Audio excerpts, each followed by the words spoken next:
Сейчас только.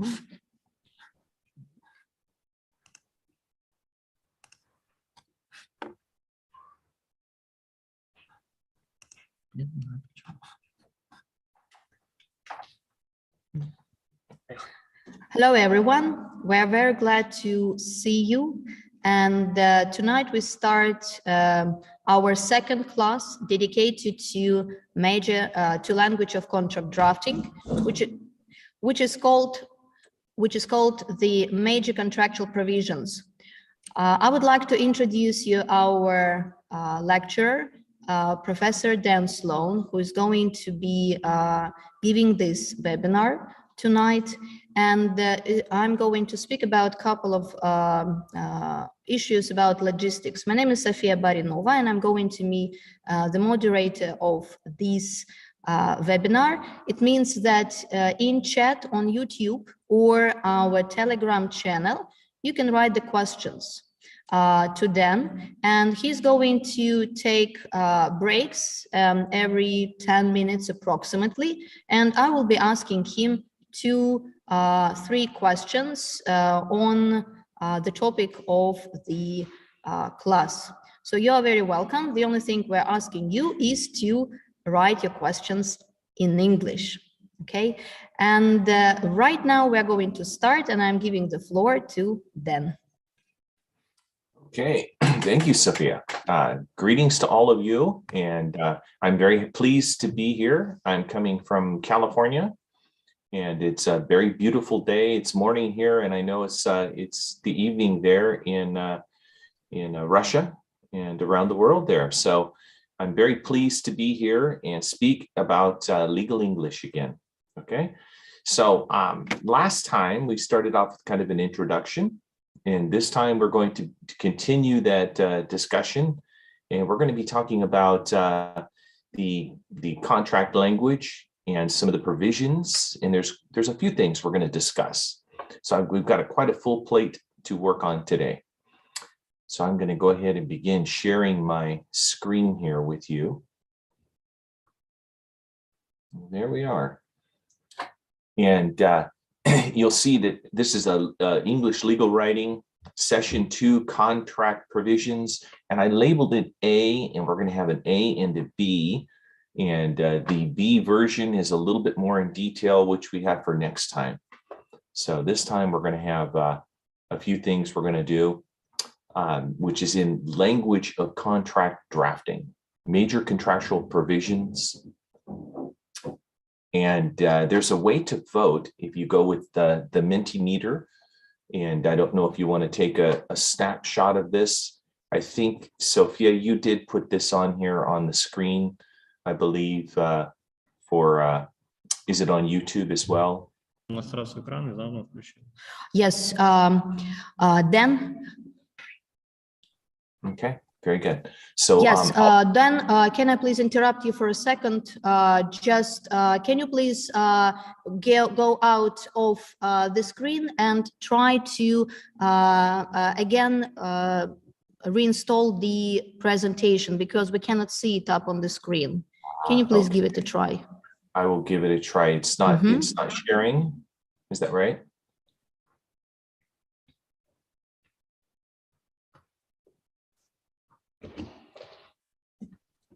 Yes, now we can see it. Yeah. Now you can see. Yep, okay, we can very see good. it. Thank you.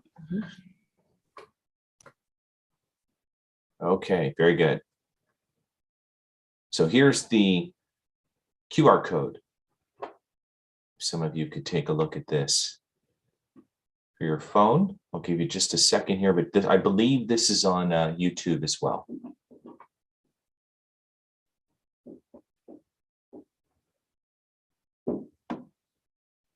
Okay, so let's just start off with something to kind of rehearse. Maybe you know this already. I'm sure that you're all aware, but what is a contract?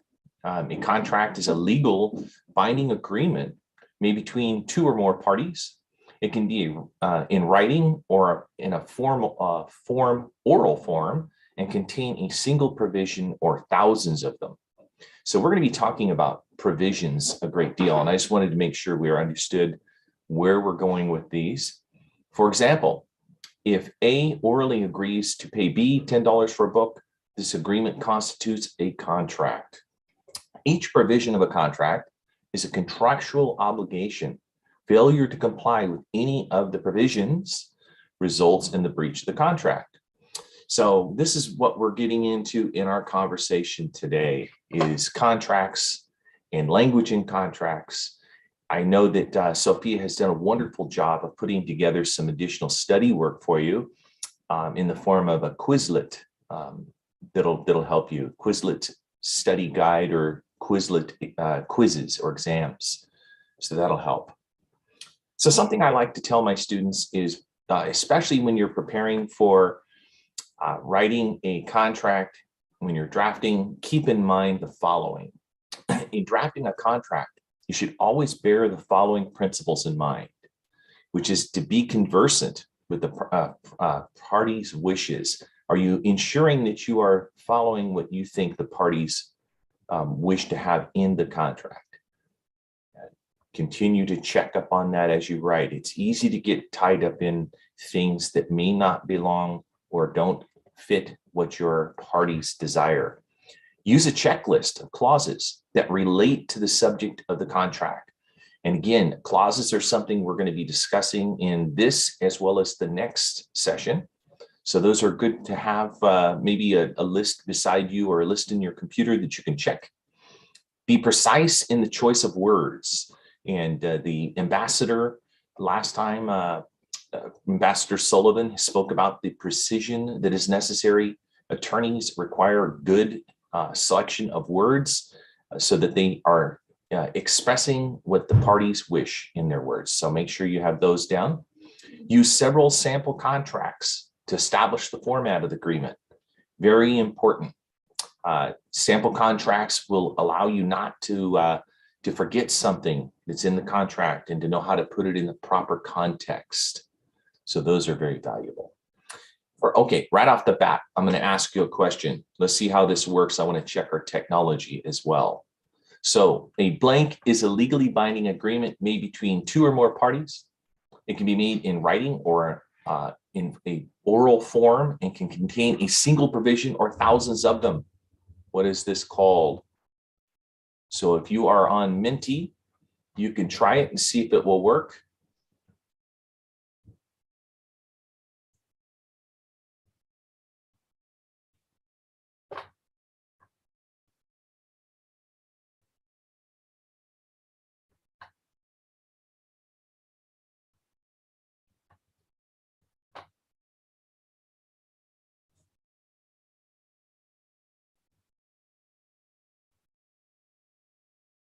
Everybody's getting it correct. I was hoping that would be the case and that we could test our technology to ensure that it is functioning. Yes, that is a contract. Oh, we got one that's discussion.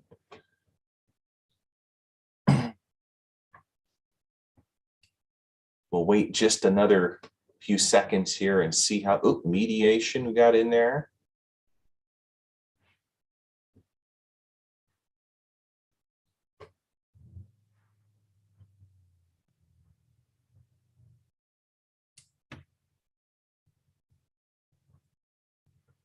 Okay, so the correct answer here is contract.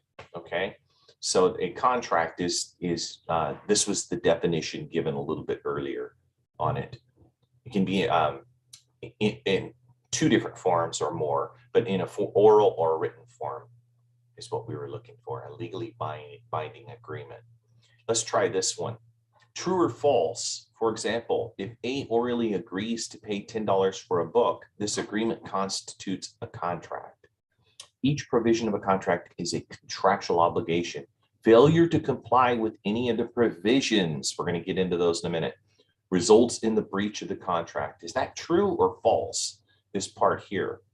Each provision of the contract is a contractual obligation. What about the individual provisions? Failure to comply with any of the provisions results in a breach. Well, that's kind of odd. You have a different term here. that is actually true. Let me go back to this. Missing a page here, but that's okay. So it's true. If there's a provision is breached, then it breaches the contract if it's not complied with. And we're going to get into the parts of a contract. Which items do not belong in a contract? So let's see, those of you that are attorneys here or law students, which ones do not belong in a contract?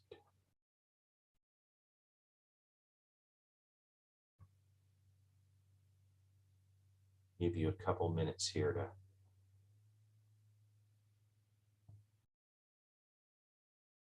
try this out.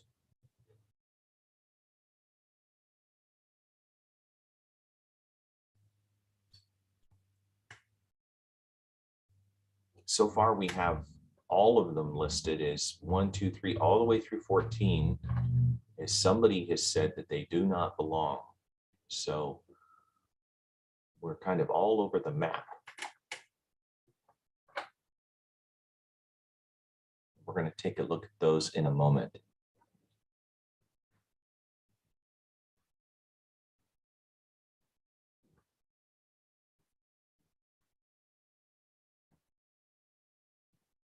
The numbers are still rising here.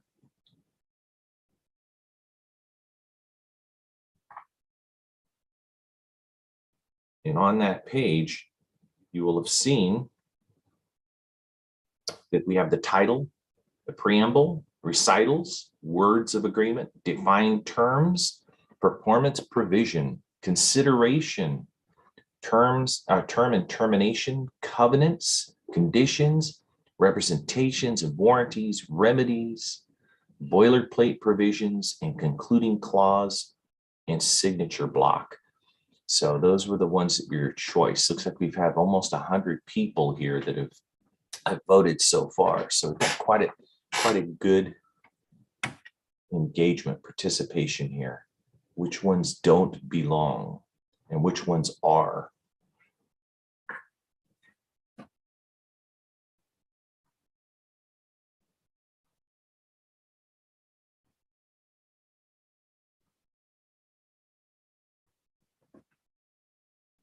Okay. So we've hit 100, over 100 now. And the question was, which items below do not belong in a contract? Do not. So actually all of them do belong in a contract. So if you are all belong, then you're okay. And we had about 12% of the people said that all of them belong. So congratulations to those of you who did answer that correct. So again, which are parts of a contract? The title, the preamble, the recitals, and a lot of this might be new to you. And it's information we're going to be going through over the next couple of weeks. So if you don't quite understand them yet, I'm sure that by the time we're finished, you'll have a better understanding. And the recitals, again, words of agreement, defined terms, performance provision, consideration, term and termination, covenants, conditions, representations and warranties, remedies, boilerplate provisions. Again, we have another provision over here, and concluding clause and signature block. So let's just start right into those. And let me know, Sophia, when you need to jump in. Title. So what is the title? Subject of the contract. Okay, so one of the first things you're going to see on the contract is the title. Some examples of titles: sale agreement, equipment transfer. And this just tells the parties what the contract is about in a very concise and abbreviated way. Unknown caller. And or purchase agreement. Maybe it's a purchase agreement. The document title should be placed at the top of the document for easy referencing. Okay, so obviously we know that that should be part of our contract. A preamble. Most of you probably know what the preamble is. Maybe you didn't know the term that's used in order to identify it. This is the first paragraph of a contract appearing just under the title. It repeats the title and then sets forth the effective date and parties to the contract. So it tells us the date, effective date, who the parties are. And I gave an example here so you might be able to see, and this is for a preamble for a contract that was between a company and a union, so the labor union. And it goes something to this regard, that this agreement is entered into by and between Knight Protective Service, Inc., Incorporated, hereinafter referred to as the company, and the ITPEU, AFL-CIO. Those are some fairly large unions, labor unions here in America, hereinafter referred to as the union, as a representative of all of its non-supervisory employees in the mutual interest of the employees and the company to promote and further the efficiency and economy of operations, to provide orderly collective bargaining relations, a method for the prompt and equitable disposition of grievances, and a method for the establishment of fair wages, hours, and working conditions for the employees covered hereunder. By accepting this agreement, it is recognized to be the duty of the parties to cooperate fully with each other, both individually and collectively, for the advancement of the purposes of this agreement. So it's maybe it sounds a little difficult, but it's not too much. It's been worked over and revised so that it is concise, which is what makes it a little more challenging maybe for non-English speakers, but it puts forward what the contract is going to be about, okay? So it repeats the title.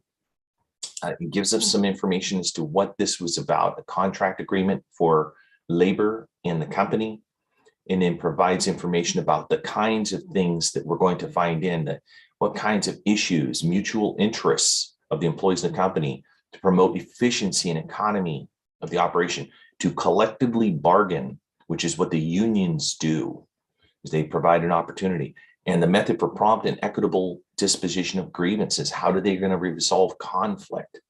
So there's great stuff in the preamble, tells in a great deal of information in a very concise way. Okay. Recitals, and again, we have much more detail that we're going to go into in the future. We're going over major parts of the contract here this week, and in 2 weeks from now, we'll go over in much more detail some of these things as we get into how to write them better. So recitals explain why the parties are entering into the contract. Okay, they are also called background. So who the parties are is what it's going to tell us. Again, we're restating who the parties are, the context of the agreement, the purpose of the agreement, any assumptions the parties are making, and risks inherent in the transactions. And all of these are very important in the recital so that we address them right up front. And it tells us in context, this context here is to the reasons for making the agreement. You know, maybe there's a new factory that's going to be created in a particular area of the world, and that's the context. Maybe we're offshoring, we're going to another international location. We're expanding the location, or we could be consolidating, maybe merging, a merger and acquisition of the company. So all of these are very good reasons for the recitals. And we're going to take a look at the recitals in very good detail. Maybe not this week. If we don't get to them, we'll do it next week. But we'll definitely go over recitals in a very good way to see how you can rewrite them. And again, Sophia, anytime you want to jump in. Yes, Daniel. Then we have a question, actually 2 questions. One is dedicated to recitals. This question is from Sergey. Is or are recitals binding upon the parties? So is it considered to be a binding part of a contract or not? So that is the first question. it's one of those it depends type answers, because in a recital, what we're doing is giving the context, the purpose, assumptions. So there's, unless it's written in a way that that enters into a requirement by the parties. If it's written as a requirement, then of course it would be something that the parties would need to abide by. But usually this is background, okay, just as it says here. It gives background information. So maybe you're not giving any obligations, an obligation. Yeah. So if it were written as such, it probably wouldn't be written in the recital, but it might. In most cases, it would not. Okay, and thank you very much. And the second question we also have got is about the parties. In Russia, we usually have a situation, a difficulty, how to translate their business structure. So, for example, a lot of Russian companies, they are limited liability companies, which is in Russian, OOO. But very often when they are using their business structures, they need to name it in a contract. They very often try to find an alternative and call it, for example, LLT, or some choose LTD. So what would be your advice, or if any? So if it is a foreign company participating in a contract, which abbreviation to choose?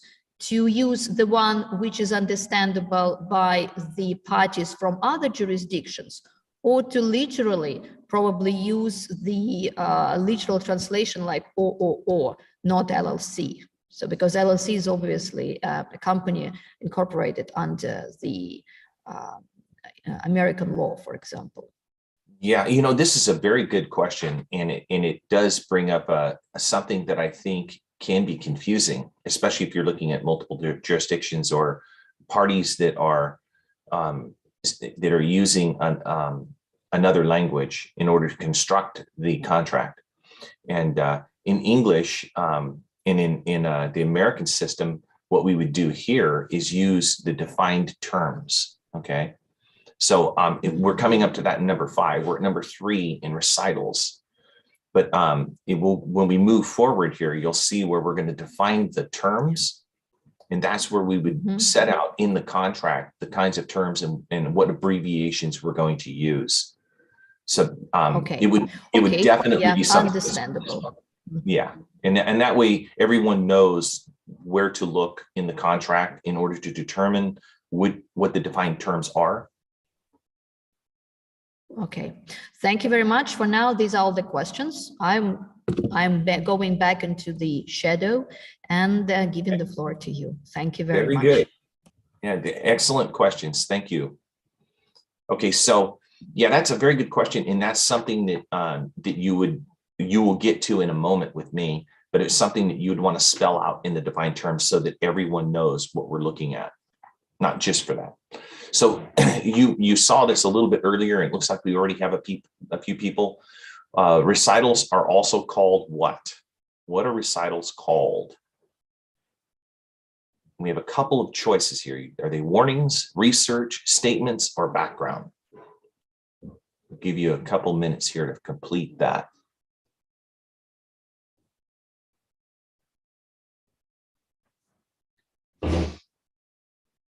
This is all very good stuff that we're going over today that will help you a great deal, not just with understanding the contracts themselves, but also understanding a little bit more of the terminology that we use and how to be more accurate, because that is the point of those questions that were just asked.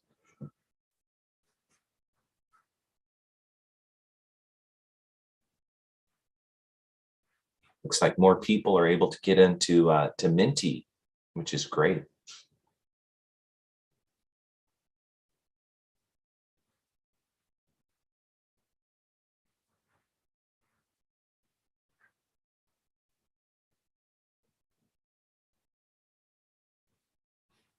Okay.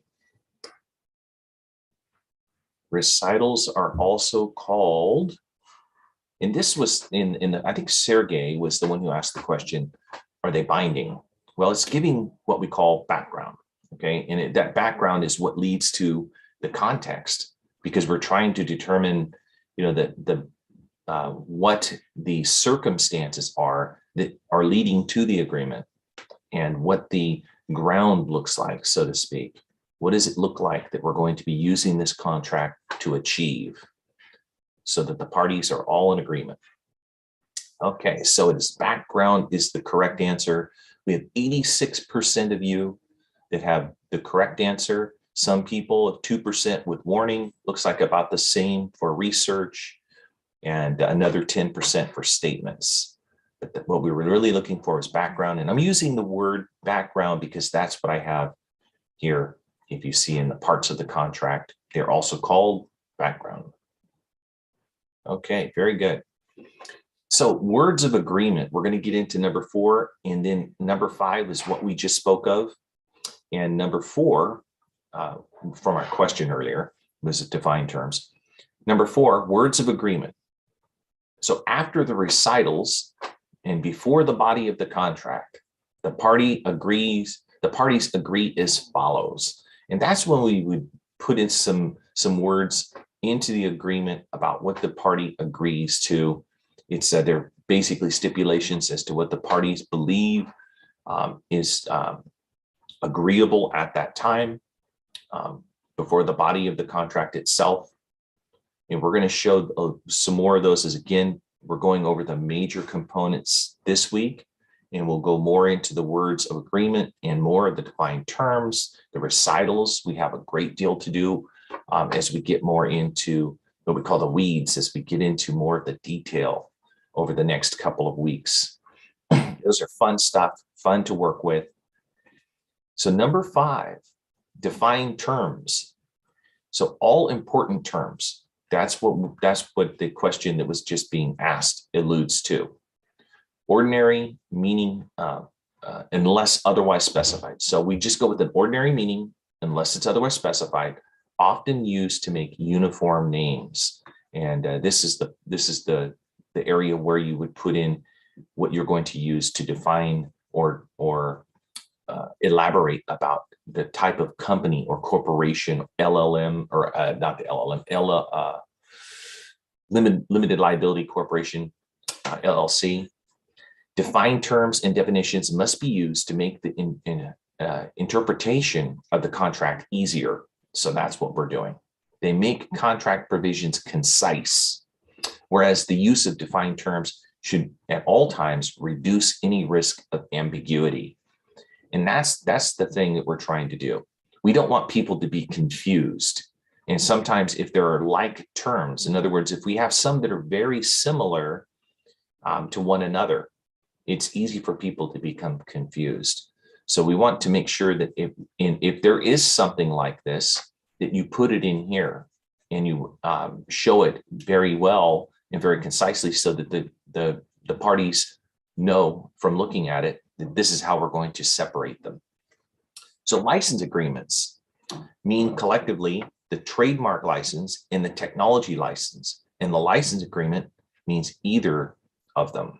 Okay, so it means either of them, collectively or separately. So we sometimes will put something in there, the license agreements. What are we talking about? Maybe somebody will be asking, does that mean the trademark license or the technology license? Yes, it does. It means both. If we didn't intend to do that, we could write it differently and write in there that we're talking about simply the trademark license or the technology license, but we would need to show that in our defined terms. Okay, and in performance provisions, we're going to get into some provisions here. And this is a lot of what we're going to be doing in this particular lesson today. And as I said, over the next couple of weeks. So performance provision, which was one of the 14 that we have listed at the very beginning, is when the parties promises to perform their obligation under the contract. Okay, their promises to perform. Performance of a contract relieves a person from further duties under the contract. Okay, once they've performed, it relieves them of the duties, they've completed the contract. There are 3 different levels of performance. complete performance, substantial performance, and then breach. And we're going to outline those here. So what is a complete performance of a contract? We spell that out. It's complete, and complete performance by a party means that the contracting party has fulfilled every duty required by the contract. A completely performed party or performing party is entitled to a complete performance by the other party. Okay, so there are two parties or more, and we want to ensure that a completely performing party is entitled to a complete performance by the other party. What does that mean? It means, well, maybe there's payment that needs to be made. Okay, so it's a complete performance is met with completion on both sides. Example, I enter into a contract to build a house for Ellen. I build the house and completed all of the material and non-material requirements of the contract. Completed the provisions of that contract. And then the second one, B, what is substantial? What does that mean? And those are probably some terms that we can add to our Quizlet. Substantial performance of a contract. So the substantial performance of a contract means less than complete performance. Substantial meaning maybe a great deal was completed.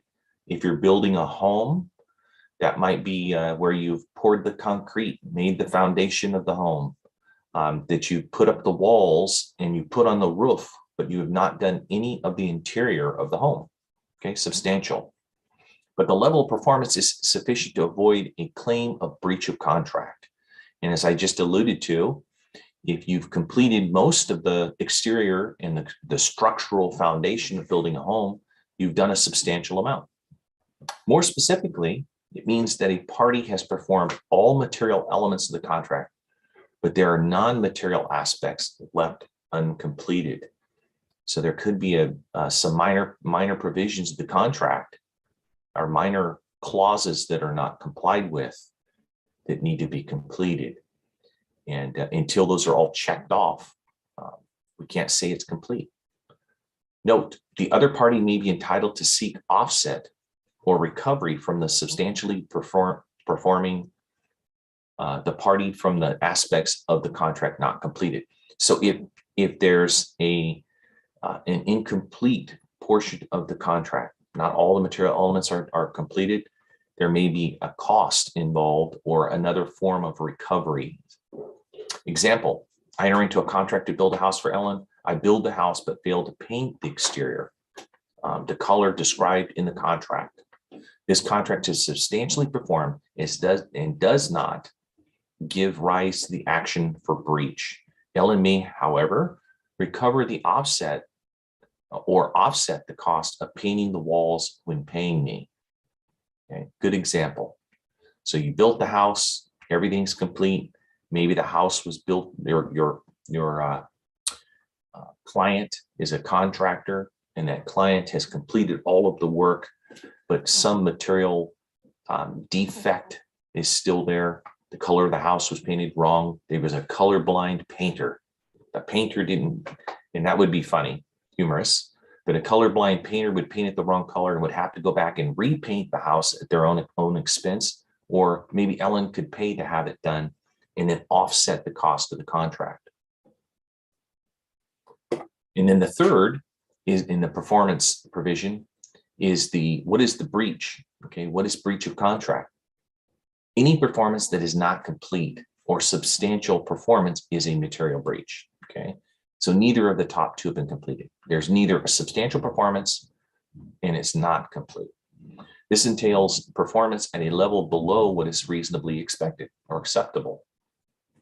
The materially breaching party cannot sue the other party for performance and is liable for damages to the other party for the breach. And again, we're going to go back to Ellen with a house. So I enter into a contract to build a house for Ellen. I was distracted by another contract and make material errors in laying the foundation. It causes the house not to meet standards and pass inspection by the building inspector. In this case, I breached the contract by failing to perform a material duty under the agreement. Okay, there could be a breach on the other party as well. Maybe Ellen failed to make a payment that was set to be paid for certain degrees of completion. So at certain points in the contract, normally in a contract, a building contract for a house, when the foundation is complete, there may be a portion of the contract that is paid, and that those are established throughout the term of the contract until it is entirely complete. So it's possible that Ellen may also be in breach if she does not pay. She suddenly has a difficult time economically, financially, and cannot make the payment as agreed. So all of those are a possibility. Sophia, did you have anything? I'm just checking in with you. Yes, I do have a couple of questions again. Mostly they are about the language. So first of all, the question arose about the defined term.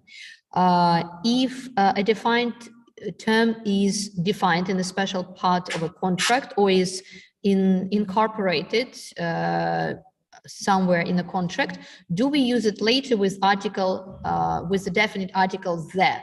Because it has been a battle in Russia about this, whether we use it with article or without an article, definite article, like the buyer or just buyer. You know, and that has been a problem, not just in Russia. So it's a problem, I think, everywhere. And there will be debate, I'm sure, because this will be recorded. When I tell you, I prefer not to use the article, but yeah, some people use the article and put it in. The reason being in terms of brevity, to be concise. A lot of times it's eliminated. So in most cases in contracts, it's not there. Okay, got it. Because some people tend to be quite conservative and use it. Some say the language is changing. So, okay, so then the second question is very interesting also. If we speak about the language of performance, which verbs indicate that this is an obligation for the party to make? Like, are there any specific contract terms like shall do, or is obliged to do, or must do, and which usually verbs are used to indicate that this is an obligation that the party must perform? Are there any terms like these, verbs, specifically, especially shall? Because in Russia, we usually in Russia, the most important obligations of the parties are expressed through shall, meaning is obliged. But we know that in the United States, sometimes there is a dispute about it, and some companies prefer not to use it in their contracts. That's why there is a question. Yeah, and that is constantly a question that comes up. And it's because whoever is drafting the contract is going to be made responsible if there's ambiguity. So you want to ensure that the people who are parties to the contract know what shall means in the context in which you're using it. So you could even go in and put that under defined terms if you wanted to put the word shall into it, if you are so inclined that you would like to use it in your contract. To say shall also has the meaning of must or something to this. But I would prefer to use a more precise word like must complete the following, something to that degree, to where and there's an obligation and it's clear. Okay, and we right now have one more question which just very quickly arose on YouTube chat. What is the difference, if you can say, between obligation and duty in a contract, if there is any difference? Obligation and duty in terms of meaning of these words, or they can be used interchangeably. I missed the second part. You had obligation. Yes, obligation and the duty. Obligation duty. I'm and sorry. duty. Okay, I didn't hear duty. Go ahead. Yeah. So yeah, I think they can be used interchangeably, an obligation and a duty. You know, that an obligation, I think, would be more precise in ensuring that people have an understanding. Duty is very similar. It's a synonym.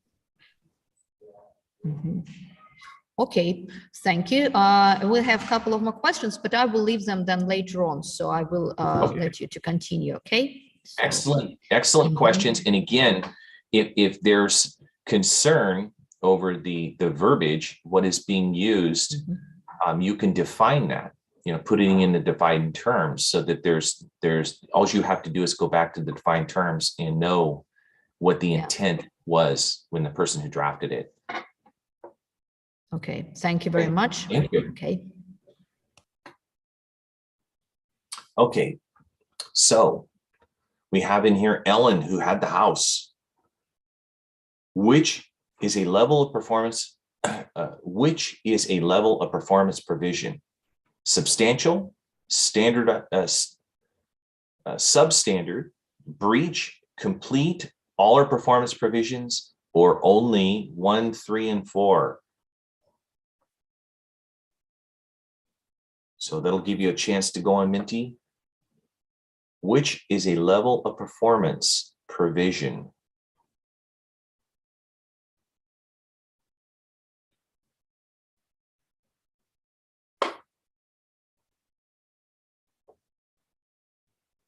We are collecting very good information, some great questions too. And those are the questions that Sophia and I were just speaking of, actually come up quite often. And I don't know that they will ever be resolved. And, you know, while we are waiting for our participants to vote, I think this is just wonderful for us to know that these are the questions which are universal and not only for non-native speakers, but even for native speakers. So which are like fundamental usage of shall and so on and so forth. Thank you very much. Yeah, they're This very is good a relief. Thank you. Yeah. Okay, I'm disappearing. Okay. We've got over 100 again. That's great. Lots and lots of participation, engagement here. Which is a level of performance provision? We just spoke of them. I went through them. There was more information in that particular set of questions we just went over. So there's a lot more to remember. And it looks like most people had the correct answer, which was number 1, 3, and 4. Okay, substandard is not. So substantial, remember, if you complete a substantial amount of the work, then in building the home, that was the example that was given for your client. They were a contractor, then they would be entitled to a majority of their payment. Maybe there's an offset to pay for the wrong color of painting the outside of the house. That was the example. A breach, that would be another part where there was not a substantial amount and it was less than what was acceptable or expected. That would be considered a breach. And then same thing with non-payment on Ellen's side. And then complete, obviously completed by both parties. A completed performance on the performance provision would be the house is completely finished. The colors are correct. All of the material aspects of the contract have been done. The inspector has approved the completed home and the payment by Ellen is made in full. So what I was looking for is all of the performance, not all our performance measures, obviously substandard is not, but only 1, 3, and 4. 87%, that's really good. Okay, so we're going to move on. Remember, there are 14 of these and we're on number 7. So consideration, what is consideration? So consideration specifies that one party is paying in exchange for the other party's performance. Okay, one party is paying for the other party's performance. Consideration in contracts refers to the benefit each party receives in exchange for what it gives up in the contract. Something has to be given up on both sides is the point that is trying to be made. That's that bold black print to the benefit of each party receives in exchange for what it gives up in the contract. It is a vital element that must be present in a contract in order to make it legally binding on the parties. Very important. What are the two basic elements of consideration? There are two basic elements, and they are legal sufficiency, something of value in the eye of the law, and bargain for exchanged. Both parties must be present to satisfy the requirement of consideration, because there has to be intent. They have to be able to agree.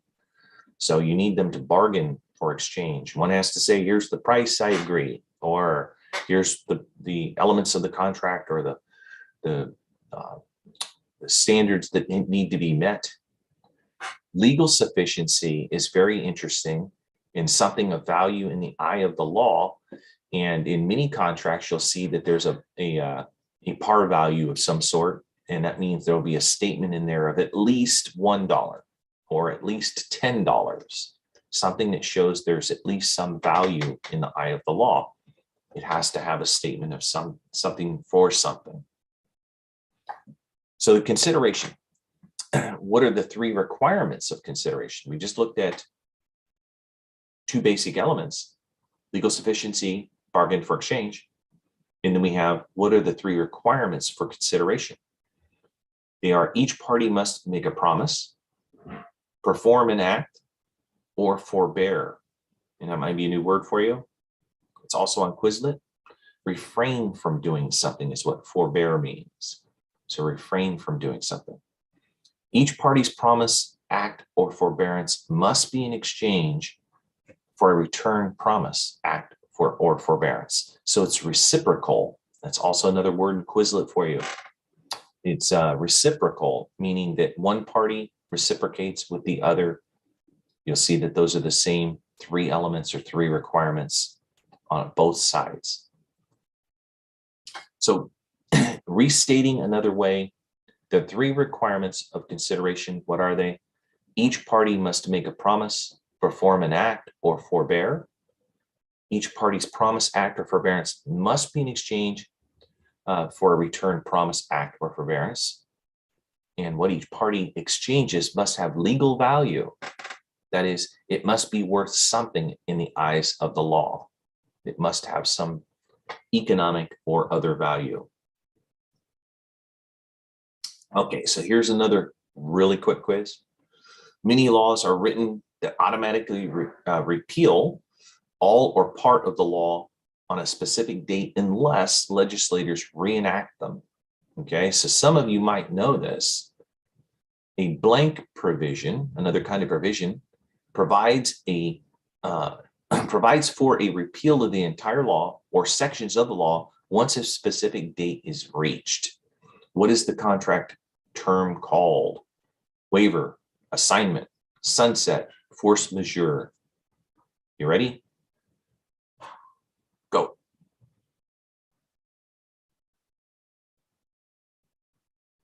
What is the name?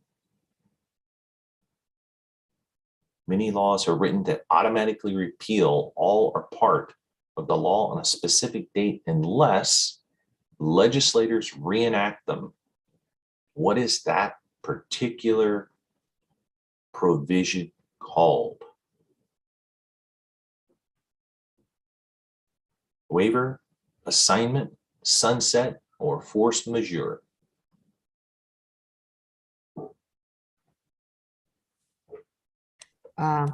Dan, can I ask you a quick question while we are waiting for the voting? I have never heard the word sunset in a contract. So maybe it's like a hint for someone. So does it mean literal meaning, or it really is a term that exists in a contract? So that's actually a question from me. Or there was a trick on your side. It's a trick on my side. Okay. and you're calling me on it early. I have to wait until the vote is over.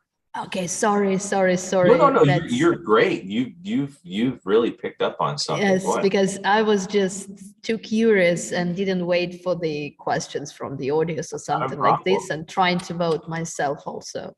Okay, then I'm keeping quiet in here. Oh no, we'll get to your okay. question. Thank you. Perfect. Yeah. Thank you. And while we're waiting, we're just going to wait a few more seconds here. I've got to give a little more for the delay that we have. Me being in California and you guys being there on the other side of the world. Sunset. And this is really interesting because here it's morning. I'm just starting my day and you are just finishing your day. So did the sun ever really set? Yes, and the absolutely agree. Because I honestly thought that maybe it's just a real term that I'm not familiar with, because a lot of people are saying that lawyers, the language of the law is so strict and formal, but then you look at these beautiful words such as evergreen clause or redemption date or act of God, you know, and these are just such beautiful terms that you think that actually the language of the law sometimes can be very poetic. So that's why I automatically jumped on this term, being curious. And that's exactly what I was hoping for. So you did very, very well on that. Okay. So yeah, while we're talking about it, we've had quite a few answers here so far, and we have waiver is 38%, and assignment 9%, sunset 19%, and then force majeure 34%.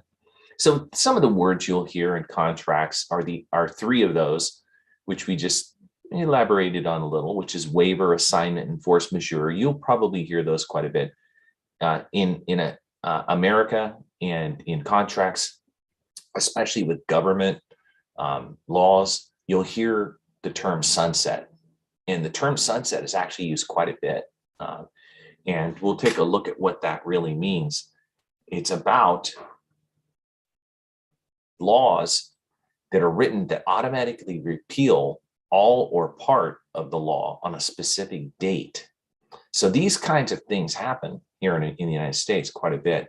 And it'll be that, for example, there's a couple of them in the law that establish that after we had an attack on 9/11 in America on September 11 of 2001, that there were provisions and laws that were written so that we could protect people from in those kinds of activities for law enforcement. But then they didn't want to infringe on the rights, individual rights that we have in our Constitution. So they said, we'll keep them, but only for a short period. And that's what that means, is sunset, that the sun is going to set, the law will expire. And unless there's a new law that provides for a longer duration, then it'll expire. You might even want to think about climate change issues, to where maybe there's a law that is written that legislators feel that certain activities would warrant a payment, and that the government would continue to make that payment, but only until a specific date or something happened. And then part or all of that law would go away unless the legislators decided to extend it.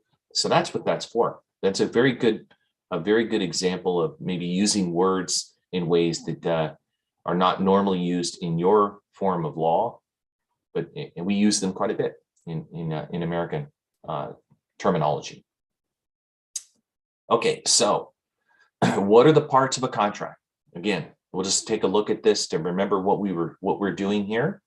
We have title, we spoke of that, the preamble, recitals, words of agreement, and then defined terms. That was a really important one for some of you. And we'll do more on each of these as we go more into depth the next time we have our session. Performance provision, and then consideration. So what we're leaving on is the other side of the ledger here, which is term and termination, covenants, conditions, representations and warranties, remedies, boilerplate provisions, and concluding clause and signature block. So those are the others we're going to start into now. So term and termination. This is a continuing relationship provision. Continuing relationship provision. So it means we have a relationship. How long is the relationship going to continue for? And then, you know, like all things, they have a birth and they have a death, or they have an expiration date. So we need to put that in there. So the term provision specifies when the contract begins and ends. Just like any other biological entity, we create them so they have that beginning and ending. The termination provision allows one or both of the parties to terminate the agreement early. So maybe we've established in the term the beginning and the end dates, but then we have a provision in there that says if some activity or action or event were to occur, that one side or both could terminate early. And that's something you could put in there. So what is the term and termination in the contract? Once the parties have come to an agreement regarding the terms of the contract, they are both legally obligated to fulfill their obligations under the contract. Terminating a contract means legally ending the contract before the parties have fulfilled their obligations under the terms of the contract. So we don't want to be in breach. We just spoke of that earlier. We don't want to be in a situation to where we have a substantial portion of the contract that's been completed, as we spoke of earlier. We want to have a completed contract unless something happens.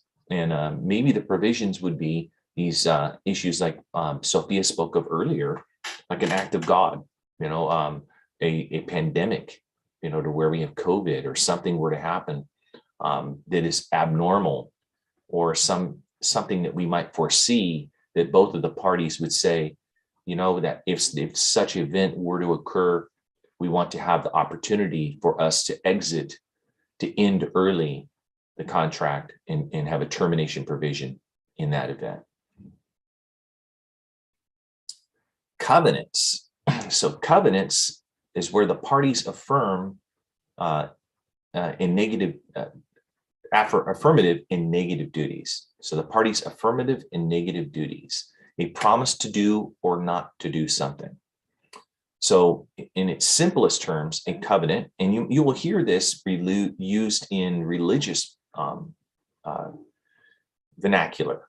In a religious world, a covenant is an agreement to do or not to do something. Covenants are unconditional promises found in contracts. I'm sure you are aware of them. If you are not, you will become aware if you're doing contracts in English, especially in the United States or England. And the failure of a party who makes such an agreement to abide by its terms will entitle the other contracting party to damages for breach of contract. So you will be held liable if you do not fulfill the obligations that you've agreed to, or your client. So what is the difference between a contract and covenants? And we're going to have some comparisons here. That's a question that seems to come up sometimes. Here's some fundamental differences. So while a contract is legally binding, a covenant is a spiritual agreement. Okay.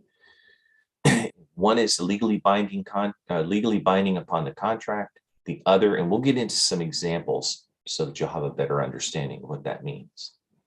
A contract is an agreement between parties, while a covenant is a pledge. Okay. Again, the precision of the words, the terminology means a great deal. Continue to think of these. We'll get into some examples in a minute of what they are. A covenant is agreement you can break, while a covenant is a perpetual promise.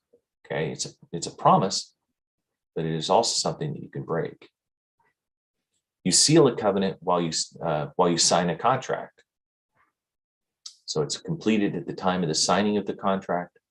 A contract is mutually beneficial relationship, while a covenant is something you fulfill. Think about that, something you fulfill. A contract exchanges one good for another, while a covenant is giving oneself to the other. Okay. So you can opt in. If you go back and you take a look up here, it says it is a pledge. A covenant is a pledge to do something. Okay.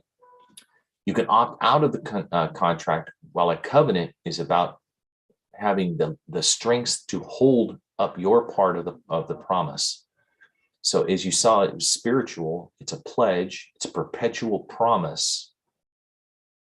One can stop paying in a contract when one party is not fulfilling their part of it in a deal. However, in a covenant, the party not getting their needs supports the failing party so that they can meet their obligations. Okay, I'll have to correct the verbiage there a little bit, but one can stop paying in a contract when one party is not fulfilling their part in a deal. However, in a covenant, the party not getting their needs met supports the failing party so that they can meet their obligations. It means you continue to allow them to enjoy the contract provisions, and you stay with your promise, with your pledge. You continue to uphold that. So here's an example. Covenant not to compete and a non-disclosure agreement. I'm sure you've heard of these, an NDA, a non-disclosure agreement, or a covenant not to compete. This one, I found it's from the Securities and Exchange Commission. You can see at the bottom, there's a link there.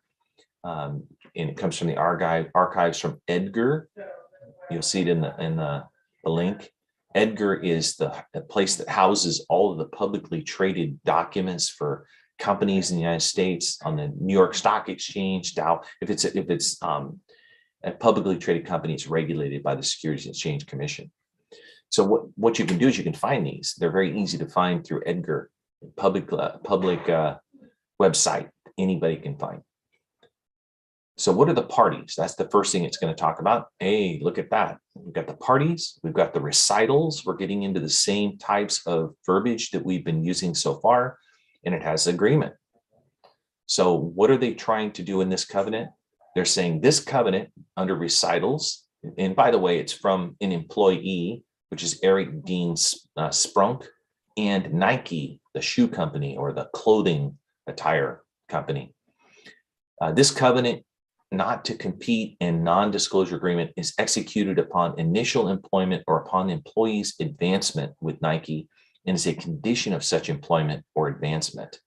So they have to sign this. It's a requirement of being employed, that they are not to compete and they are not to disclose.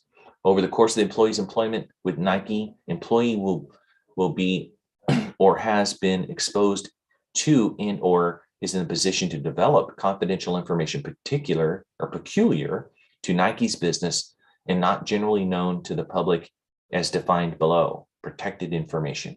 So I don't want to read all of this to you, but it basically what they're saying is you're going to be exposed to information, your employee, and you have a covenant, you have a promise, you have a pledge that was said earlier that you're not going to compete with Nike because you could quit your job and go out and make shoes exactly the same as Nike and compete with them. That would not be allowed. Or to disclose to another manufacturer, Adidas, for example. You're not going to disclose. And that happens a great deal. I'm sure you're aware of it. With Elon Musk here in California, people would go to work for Elon. A lot of the patents that are held by Tesla are patents that are in the copyright and patent information is held with coding. So they have a lot of coding that they create, and then they'll sell that to other companies. Well, obviously they don't want their employees to disclose that information or to use it to compete against them. So those are a good example. I hope that clears that up. A covenant not to compete or a non-disclosure agreement are a good example of covenants. Okay, another part. Sophia, did you have anything more? Well, yes, I actually do have got several questions. Some of them are regarding consideration, if you go back a little bit. So speaking about consideration, because consideration for Russian law is a very alien conception. So, and a lot of our participants are asking if they can say that consideration is a sort of subject of the agreement. Can we kind of think of it like this? So this is like, what is the main purpose why the parties enter into a contract? Can we say so, just kind of as a comparison or not? Okay, so that I understand the question better, they are asking about consideration as what? As yes, is it the same as subject matter of a contract? Yeah, consideration. Consideration is a main feature of the contract. You know, it has to express these elements. So two of the basic have to, or there's more than two. Yeah. But it has to show legal sufficiency. There's something of value, and you'll see that in a like a contract for property. That there has to be something of value in the eye of the law that's being exchanged. That it has to be something that can be bargained with. So it's not something that's happened already. It's something in the past. That's not something you can bargain with. It's already complete. Okay, thank you very much. And then there is yes. Okay. And then there is a second question about consideration. You said that it must be reciprocal, mutual. So one party provides services, for example, the other party provides money. But can there be a situation when one party is not providing consideration? For example, if a company donates money to some charity, or if there is some grantor who grants a present and is not expecting anything back, so but they still want to sign a contract, can this happen? Or yes, because in the way to look at it maybe is to I like to say to go to like a 40,000 foot or maybe a 20,000 meter view. You're up very high in an airplane. I'm also a pilot. So when you're up in the plane and you're looking down, you have a very broad view. So in this regard, when you are giving a donation, you are giving it because you want to feel that you are contributing in some way. And you are making a promise to pay. The act would be to perform, to give that gift. And the other party, what they would be giving in return is whatever promises they make in philanthropy. Okay, meaning that they are going to, when you give a gift, many times it's because you want to help people that are homeless, that need clean water, that are addicted to drugs or alcohol, domestic violence. There's many things that people want to give in the kind of example you provided. And if you sign the contract, that's what you are getting in return. You're actually getting something when you give, even though you're not, you see, it's not physically a physical. It's not physically, yes, it's not material, right, but at least there's a feeling or something. Okay, that's very interesting views. Thank you very much. And then there was the final question. Oh, no, not the final question, about covenant. So there was a question, is there a difference between obligation and covenant? So because for us, we would translate it as basically the same. May we say that covenant is like which only one party provides, like an undertaking from only one party, or there is a different, an obligation is like mutual? Can we say so or not? Yeah, the covenant, if you remember, and that's one of the things that can be difficult, because an obligation is part of the contract. You know, you have an obligation to perform, for example. A covenant is more of a promise or a pledge. You see here, do you see the parts of the contract, number 9? Are we looking at the same page? Yeah. Okay, just want to make sure. Yes. Okay, so in the first part of this, it says fundamental differences. While a contract is legally binding, a covenant is a spiritual agreement. Contract is an agreement between the parties, while a covenant is a pledge. It's a promise. It's a promise not to compete. It's a pledge not to disclose information. Not to disclose some information. Right. Okay. So And you can be held liable for a breach of a covenant. But the contract obligation is a little different. It's the contract obligation is something that's completed and fulfilled in the contract itself. I think down at the bottom, there's one word that doesn't have the correct spelling, which is met. But if you look here, it says one can stop paying in a contract when one party is not fulfilling their part in a deal. So if one party is in breach of the contract, then the other party can stop fulfilling the contract as well. However, in a covenant, the party not getting their needs met supports the failing party so that they can meet their obligations. So it just because the contract may have been breached by the other party, in a covenant, you continue to fulfill your promise and your pledge. Okay, thank you very much. Yes, so it's clear, it's clearer now. So because for us, these terms are very similar and very often they will be translated the same into Russian language. Thank you very much. And the final question only here, you have said the word executed. So it meaning like when we speak about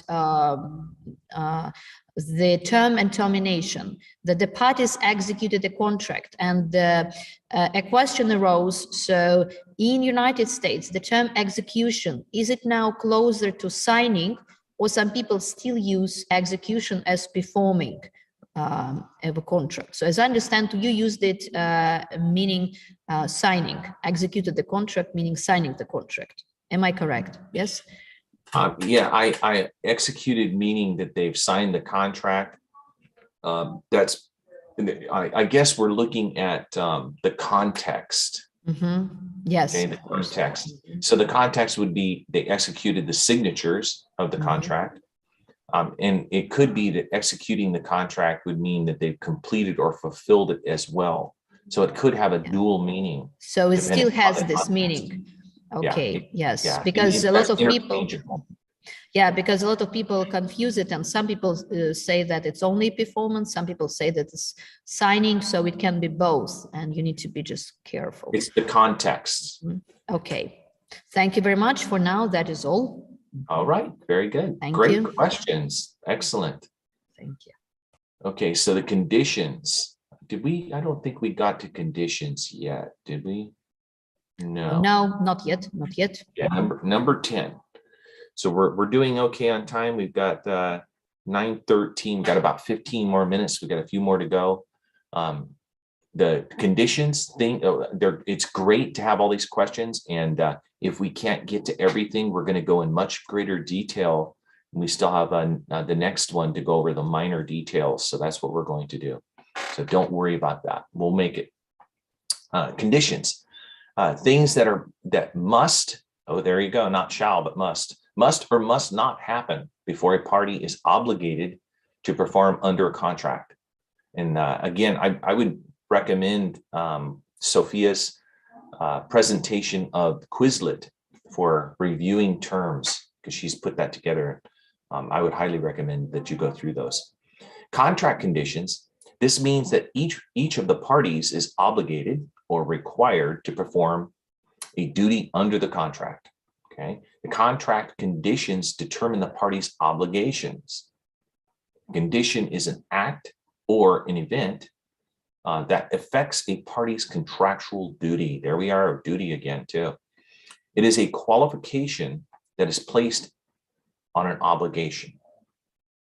Okay, get more into those. I'll give you an example. So a condition precedent. A condition precedent specifies an event that must happen before a person is obligated to perform the duties performed in the contract. An example of this is if an employer tells an employee that they will receive a bonus of $600 if they complete an accounting course. Until the employee completes the course, the employer is not liable to pay the employee. However, once the employee completes the course, the employer has to pay up. Okay, so there's a precedent that has to occur before the condition is met.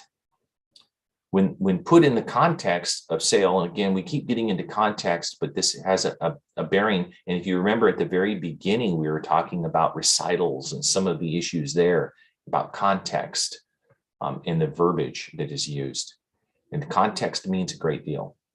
When put into context of sale in purchase agreements, some condition precedents might include obtaining clearances from regulatory authorities. Okay.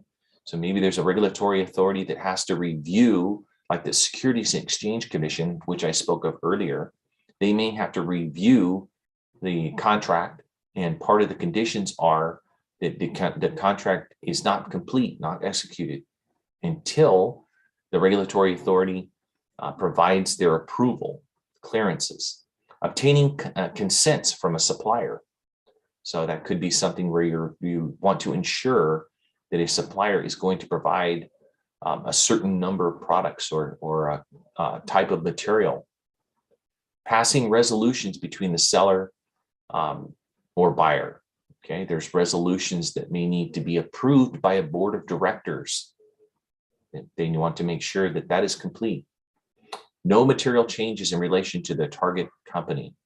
Okay, maybe there's something that you want to make sure that the company is not selling off portions of the corporation or company before the company is sold or the completion of a purchase is made. Another one, 11, representations and warranties. So assertions of fact by the contracting parties. Parties rely on these facts in deciding whether to enter into a deal, in valuing and negotiating a deal, and at closing. Okay, so assertions of fact, and those are really interesting because these are made many times, and you can think of them as you see them in the news, to where one company is purchasing or merging with another, and they want to ensure that the representations that are being made about the amount of their sales, because a lot of it could be private information that is not exposed in public filings. And they want to make sure that those representations are true. So the representations and warranties section of the purchase agreement is one of the most negotiated sections of an agreement, any agreement between a buyer and a seller. It covers statements of fact and promises about what is sold. The seller will make several representations and warranties about the target or assets. So if your client is looking to purchase a competitor, for example, and the purchase of that competitor would be based upon the representations made in the contract, in the accounting, you would not want to find out later that those representations were untrue, and that would keep both parties honest, and the representations did reflect reality. Okay, are representations legally binding? If a lender represents a certain state of affairs, which is mutually accepted by a borrower, these conditions will be binding on both parties, regardless of the written terms of an agreement. Okay, so they are legally binding. A lender represents a certain state of affairs, which is mutually accepted by a borrower. These conditions will be binding. It's on the lending. Okay, what happens if a representation is breached? Because that's probably something one of you is going to ask. What happens? So the representations and warranties allocate risk between the parties and serve as the foundation for an indemnification claim in case of a breach of inaccuracy. And that's what we want these in our agreement for. What if there is a fundamental or foundational change? Because what we're trying to do is alleviate or reduce risk by having these in the contract. A breach or inaccuracy of a representation or warranty can also provide the other party with a right to terminate or refuse to close the transaction. And we often see this in very large deals, not often, but at times we do, to where there's a misrepresentation made and it's not found out until later.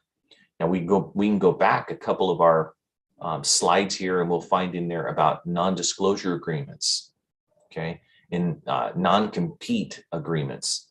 Usually those are written into agreements where there's a purchase of a competing firm, so that if there is one of these breaches of a representation, the parties can exit or terminate the transaction, and whatever they've learned about the books or the strategy or fundamentals of another company, they cannot disclose, they cannot compete. There'll be terms and conditions to that, but that's what all of this is for, is to put that in the agreement. And that gets us to remedies. So parties agreed to rights and excluded rights that supplement or replace common law or statutory rights a party has if the other party fails to perform. So what happens if the other party does not perform, basically? The remedies for breach of contract are the remedies specified in the contract itself. Okay, so sometimes this will happen. People will put in there something called liquidated damages. And those liquidated damages are basically stating an amount. It says if you do not comply, if you do not meet all the obligations and are in breach, then there's a term in there about an amount of liquidated damages that will be required to settle. An award of money damages, that could be liquidated damages in terms of money, and an award of money damages might state a certain value, dollar value. Restitution, rescission, reformation, or specific performance. And we're going to go into these in just a moment. So liquidated damages are a variety of actual damages. Most often the term liquidated damages appears in a contract and often is the title for a whole clause or section. And you probably have seen this. Parties to a contract use liquidated damages where actual damages, though real, are difficult or impossible to prove. So it may be that the loss of your relationships with the customers you have, your clients, are damaged if you are in a contract. The parties to the contract, one party may feel that you can't adequately determine the loss of value to the name of the company if something were to happen and the other party did not perform. How do we get compensated for that? Okay, something we're getting close to time, so I want to make sure that we have just a couple minutes here to go over some of these. Boilerplate provisions appear at the end of the contract, contracts, and address assorted issues related to the contract. For example, assignment and delegation, successors and assignments, governing law, choice of law, notice, severability, amendments only in writing, entire agreement clause, counterparts, third-party beneficiaries, mandatory arbitration clause. And you'll see in here, I have examples. We're going to go more into detail in these in the next session we have, as well as other things. You can see here, there's many of these boilerplate provisions. There's A through F, and some of the stuff we just looked at. And then G through N, from integration, attachments, notice, relationships, force majeure we had earlier, headings, escrow. So this clause usually states that parties can forego their right to sue. So what is this?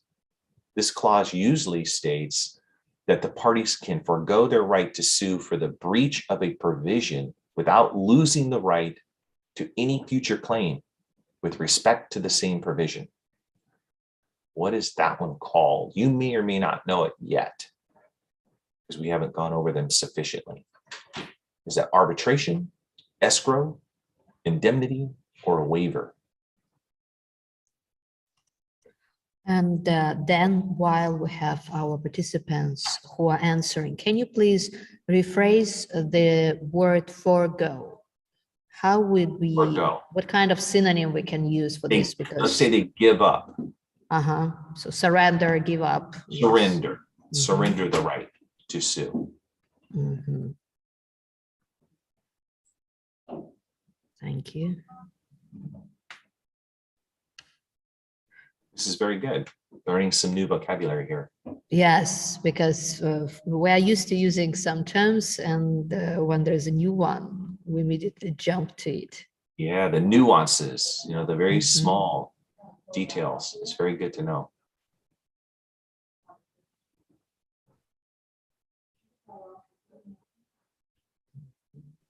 And can you, while we are waiting, can you please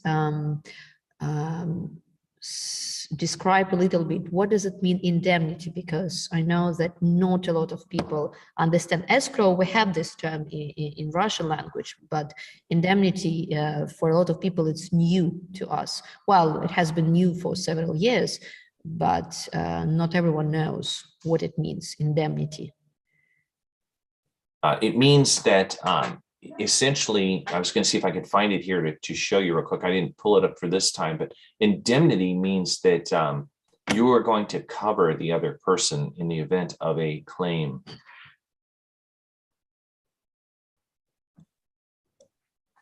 So if something were to happen, you could be held liable for the other party's costs, for example.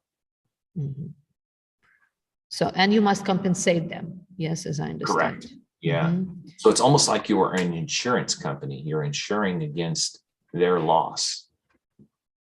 So, and I provide a promise to indemnify the party. It means I provide the promise, or I promise to compensate their losses in case of in case something happens.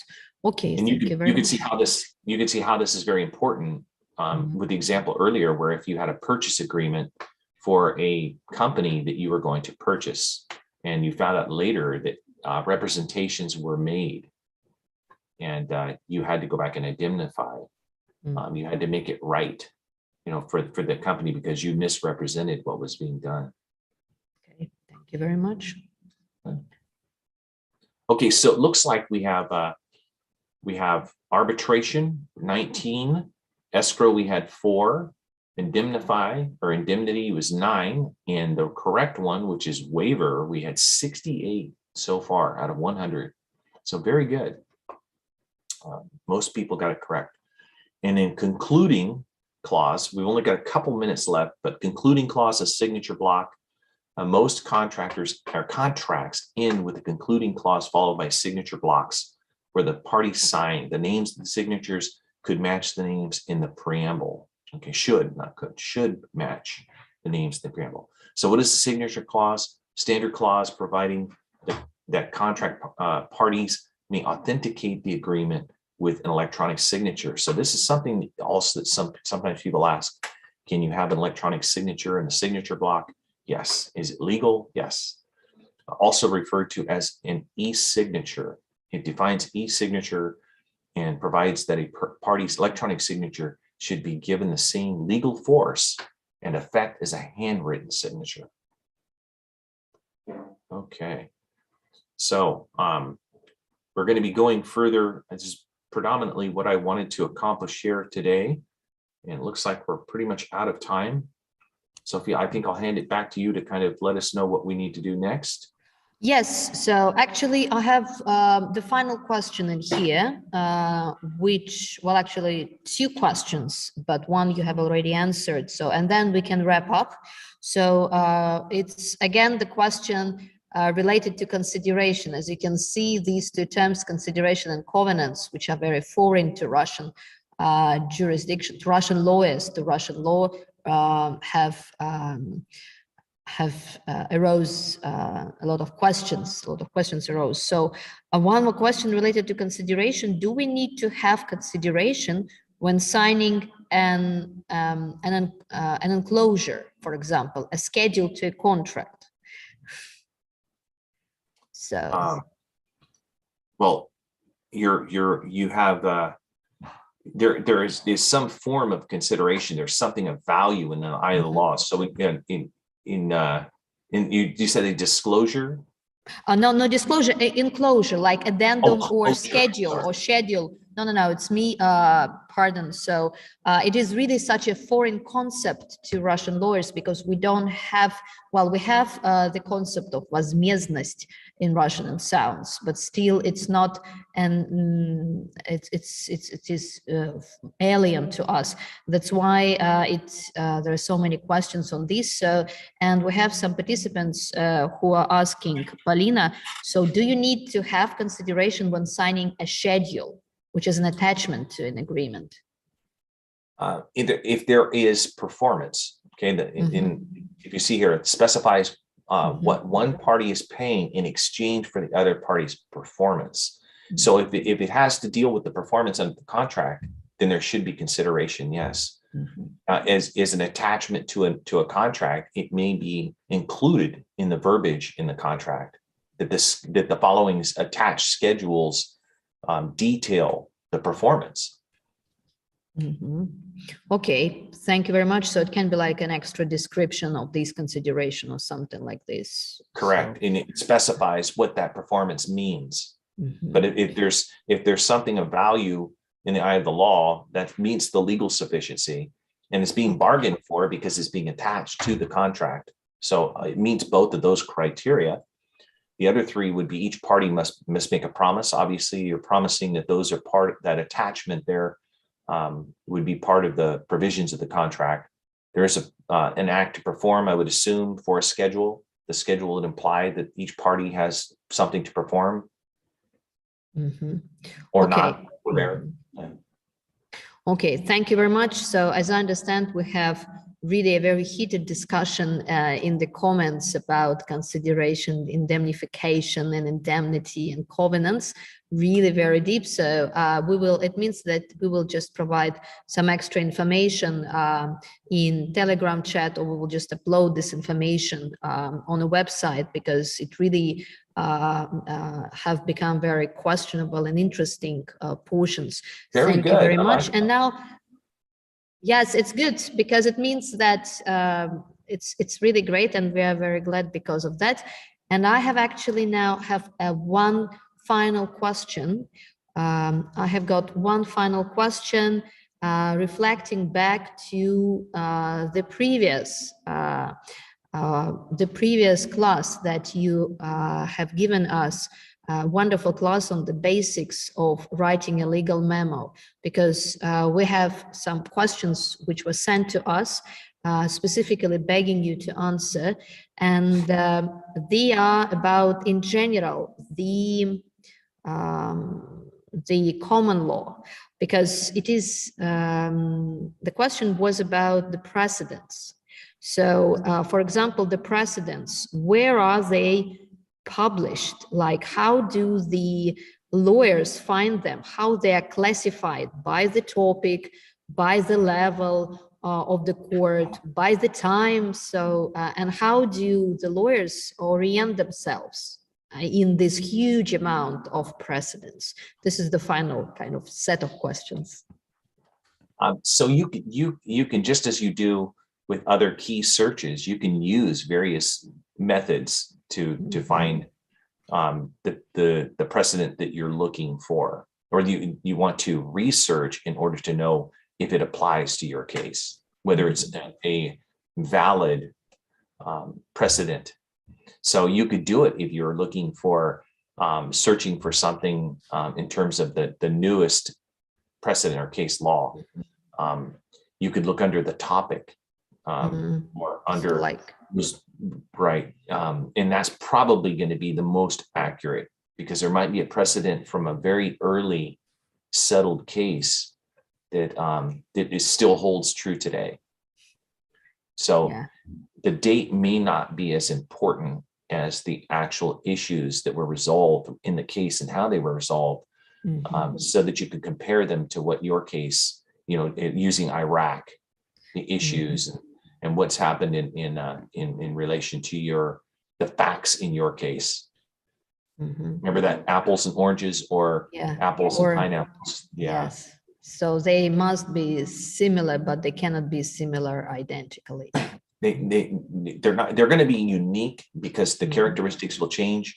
You may have laws, as you saw in the one example we had, where there was one, there was an uncle and a nephew that were charged with the same crime, similar crime, even though one was not actually physically beating the person. And today we have the issue of, just as we're doing now with streaming video or chat, to where the circumstances have changed, but there's a lot of similarities. Okay, thank you very much. Thank you.